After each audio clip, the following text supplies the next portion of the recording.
Welcome to the MPG podcast. I'm John Graybill, joined with Jordan Missick here. How are you? Good, my friend. How are you? I'm good. Season 3. Tree. Season 3, that's right. On a, here in the MPG studio Yep. at the Audubon Country Club, Joliet, Illinois, on a snowy January day. Snowy's an understatement. Yeah. It's a blizzard outside. Yeah. Kidding. It's coming down. Yeah. It's coming down. While the Rolex 24 is going on now. is going on. Yeah, that's amazing. So it has not been a slow off season for you. It never is. Did we even consider it an off season? Maybe not. There's no such thing as an off-season racing. There's no such thing. You know, you're out of the car for so long, but you're still doing work, whether it's on the sim or in a gym somewhere. You're always putting in work somewhere. So catch us up. There's a lot of developments. Yes. I'm excited about this because I, as an interviewer, I try not to find out a lot of what's going on until the actual interview. Yeah, but I know you like to stay up to date what's going on, and then you're just like asking questions like, nope, I don't want to know. I don't want to know until the actual point, but you want to know a little bit of information so you can talk about it, but then you don't want to know too much. Right. So, I don't know, where do you want to start? What's the first thing? Well, I think I want to dedicate the episode to like one proprietary thing. And that was probably going to be my test down in Homestead. I had 2 weeks ago, I want to say. So 2 weeks ago, you ventured over to Homestead, which is south of Miami. Yep. Used to be an F-16 base back in the old days. It was. Not the actual You do racetrack, have some. but You do in Homestead. Well, you Homestead do have some Air Force Base. F-16s that still fly around the whole race speedway and everything. There's like a military airport. I think that's off to the side. Yeah, that over used to there. have F-16s based there until a hurricane came in. They all moved and never came back. But anyway, that's 20 years ago. 20 years ago. But so you venture over to south of Miami. Yep. And what are you driving? So I am driving a Lamborghini Huracan GT3 Evo, which is basically the car that you run in the Rolex in the GT Daytona class. Otherwise, what we have is a GT3. But they run these cars over in Europe and here in North America, and I think over in Asia for a series that they do, the Lamborghini Super Trofeo series. Okay. So I gotta get my head around this. A Lamborghini Huracan. Yep. GT3 Yes. car, amazing car. Yep.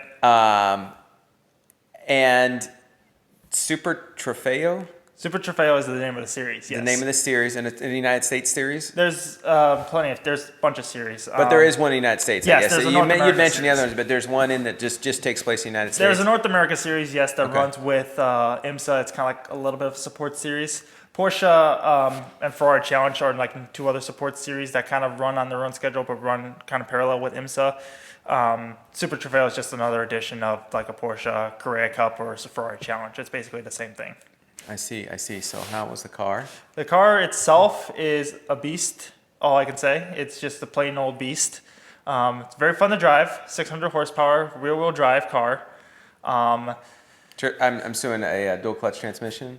Yes. Yeah. Dual clutch sequential transmission actually with the paddle shifters on the side. So ABS and traction control come with the car as well. So, you know, it's interesting adjusting from an open wheel car to a GT car that has ABS brakes on it, because in an open wheel car we do something called threshold braking, where you're hitting the brakes where a spike pressure at the beginning. You're trying to brake at the very beginning, the hardest pressure you possibly can. And then as you're slowing the car down, you're bleeding off, so you're not allowing the car to lock up the tires.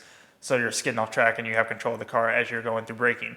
Whereas with the ABS, your goal is to pound the brake pedal as hard as you can and as long as you can to get the car slowed up as fast as possible. The harder you hit the brake, the faster the car obviously will slow up, and you're on the brake trying to use as much pressure as you can all the way until you get to the entrance of the quarter where you need the car to rotate, and then that's when you start to trail brake a little bit before you can get back on the gas. Wow. And you had 2 days of testing there? Yeah, one day. One Only day? did one day, but we did 4 45-minute sessions. Oh my gosh. So we got plenty of track time. I want to say almost 2.5, 3 hours worth. Wow. And how do you like the track? Well, the track itself, I mean, You've been there many times. Yeah, I raced, like I said, a Jannetta LMP3 car there, drove a USF 2000 there, drove the F3 there when we were racing with the FR series. this past season. So now I got to drive the Lamborghini Huracan there. It seems like I'm going to drive every car there at one point or another at Homestead. But yeah, I mean, the track itself, it's a fun layout track. It's got 2 high-speed corners that you go through, and then I want to say 3 hard braking zones leading into 2 hairpin turns. So it's a very fun track, but it just chews up tires like no tomorrow. How many sets of tires do you go through in that? We your went testing through day? 2 sets. So I started off on an old set to get my bearings straight with the car, threw on a fresh set of new tires for the second run that we went out halfway through. Did 2 sessions on those tires, and then the third and fourth session we threw on a new set of tires and ran the last 2 sessions in that set. And what exactly are you going to be doing with this car? So it was a fantastic. Is there more to come with this? I mean, we're trying to venture out a little bit, trying to see what other series I can do. Obviously, we're committed to doing another series of FR with Newman Walks Racing for the 2021 season, but also... I saw that announcement. That's fantastic. So, thank you very much. But we're trying to also venture out to open up another racing opportunity for me, because as you know, in racing, opportunities don't come very often to drivers. So anytime you get a chance, you want to try to take and make it, try to take that opportunity as far as you can. So, you know, it's just another avenue for us to try to get into the entryway of sports car racing. I want to try to keep the open wheel career going as long as I possibly can to eventually make it up to IndyCar. But, you know, also not only that, but a lot of young open wheel drivers have started to venture themselves off into young driver programs. So the next step for me is to try to get myself through Lamborghini to do the Super Trofeo series, and hopefully get in through the Lamborghini Young Drivers program over in Europe. So try to do that to become a Lamborghini factory driver one day. Okay, fantastic. So you don't know, are you going to run the series, or we don't know for sure yet? I think this year, with COVID still being in the way and the conflicts of schedules between the Super Trofeo series over in Europe and the FR schedule here, we decided to take this year off, not do this year, but we're looking to do possibly the Super Trofeo series here in North America, maybe get my feet wet in the series here, then venture over to Europe, because Europe is the high-profile series over there. So we want to see how I perform probably here in the States with this competition that we have here, and then eventually maybe next year move over to Europe to race the Super Trofeo full season over there, and then fight in the Young Drivers program to possibly get a factory ride spot. Oh, fantastic, fantastic. So that's pretty exciting. Was there one thing, what did you like best about the car? Obviously, it's the power. The way itself, it's a heavy car, obviously, as all GT cars are, they're pretty heavy, but the power itself kind of makes up for it. So you're not able to obviously take some of the corners as fast as you would in an open wheel car, because you don't have the lateral G or downforce to go with it, and the car obviously weight-wise, the weight distribution's a little bit off in terms of the scale. But when you feel the power underneath the car and feel like the rear tires kind of squaggle a little bit, it definitely brings a different sight of how to drive a race car. You know, you're having to drive with power more than aero, and that in itself is a different driving style, I feel like. So having to modulate the throttles, knowing how to put as much throttle into it, not let the car get away from you, and how much throttle you can use is kind of a driving style of patience, as I like to call it. But I feel like it's a driving style that only, like, you know, the best drivers can actually obtain. The best drivers who are able to obtain the driving style are going to be the quickest ones. Was there, that's the thing you liked the most, was there something that surprised you? I think, you know, the thing that surprised me was probably the braking, on how much you can brake and how much pressure you could put on it. You know, the amount of braking force and power that comes with those cars are huge. The brake discs in those cars are massive. And you can slam your foot to the floor and the car just stops on a dime. But at the same time, you got to keep your foot on the floor, otherwise the car is not going to want to stop, because you're coming in with so much more speed than most other cars do. So I want to say going into turn 8, which is a sharp left-handed hairpin at Homestead, for those of you who aren't familiar, you're going in that corner, I want to say around 155 to 160 miles an hour, and you have to slam on that brake pedal so hard. So they get 160 miles an hour? Yeah. Is that the fastest you've ever been in a car with this car? Is this I mean, you can get up to pretty wicked speeds with this car. I mean, because the F3, are the tracks that big enough to get at that speed? Yeah, VIR, when we were up at VIR and Circuit of the Americas, we were getting up to 155. Oh, so holy cow. It's quick. It's quick. And the FR cars were only turning, I want to say, 2 seconds faster lap times at Homestead in a Lamborghini. Like, we were turning, 2 124s in a Lamborghini, where we're turning 222s, 221s in an FR car at Homestead. So how fast how fast was it in the Lamborghini? I think a Lamborghini when we were at Homestead was 155 to 155. 160. Yeah, And an FR car is. I think you were around 145 to 150. Okay. Okay. All right.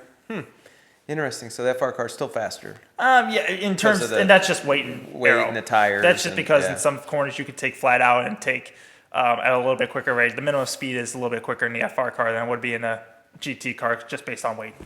Yeah, it was a fantastic car. Loved seeing it.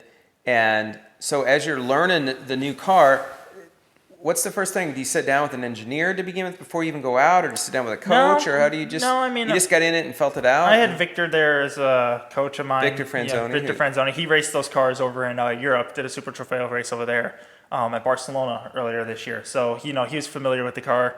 So we called him up to see, and he lives right in Coconut Creek, Florida, which is Too only far. like an hour away from Yeah. Homestead. So it was a So he pretty came easy over. drive for him. He just kind of came over and gave me some pointers about the car, gave me some tips on how the car handles and feels, and kind of gave us a little bit of assessment of what we thought my skill level would be the first time driving it compared to some of the other guys he's raced against over in Barcelona. So kind of just using him as a judgment factor. Mm-hmm. And simply, he just kind of gave me the tips on how this car drives and what you need to do to be able to make it go fast.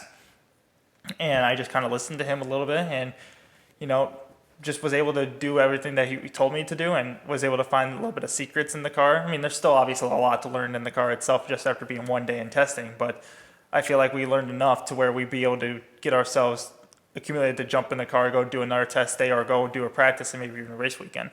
Wow, that's cool. That's cool. So where would be and so they travel with the IMSA? Do they go before or after the IMSA races? Normally they're, I want to say, the week of the IMSA races. They're normally racing like a Friday or Saturday, where IMSA will race on like a Sunday or like later Saturday. So it's a support series. It's a support series to the IMSA WeatherTech series and Michelin Pilot Challenge series.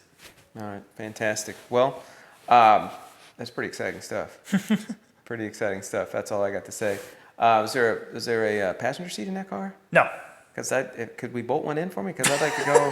I'd like to get in the passenger seat. You probably could, yeah. We probably could pull the passenger seat. There's probably room for it too. So yeah, if we That'd be good balance. yeah, That'd be good balance. be able to weight it out, even out the weight distribution and the cross weight in the car. We'd probably be able to work that out. Well, keeping track of you is pretty easy, right? How do Yeah. we keep track of everything? Like I said, social media handles and everything, and website's the easiest way. If you look at my social media, I mean, I'm posting almost every time I go to a racetrack. So that's how you're able to find out about it, the test, and how all my other fans have been able to find out about it. So social media is the way to go for me. Just to keep up with me, it's very simple and very And easy. just simply Google Jordan Missick Racing, and you'll get all the social media links. It's as simple as that. Yeah, or jordanmissickracing.com. You Yep. can get all the links associated there, and keep track and watch this exciting ride as we go into 2021 race season. Thanks for being on the show. It's a pleasure as always. All right, we'll see you next time on the MG. It's MPG, Mr. Performance Group. I know what it is. We're gonna need to get like some telecards over here, and just a reminder, some people to hold up some cards just saying it's Mystic Performance Group. It's even on your shirt. It's on my shirt. Thanks for Jordan Missick. I'm John Graybill. Thanks for watching the MPG podcast.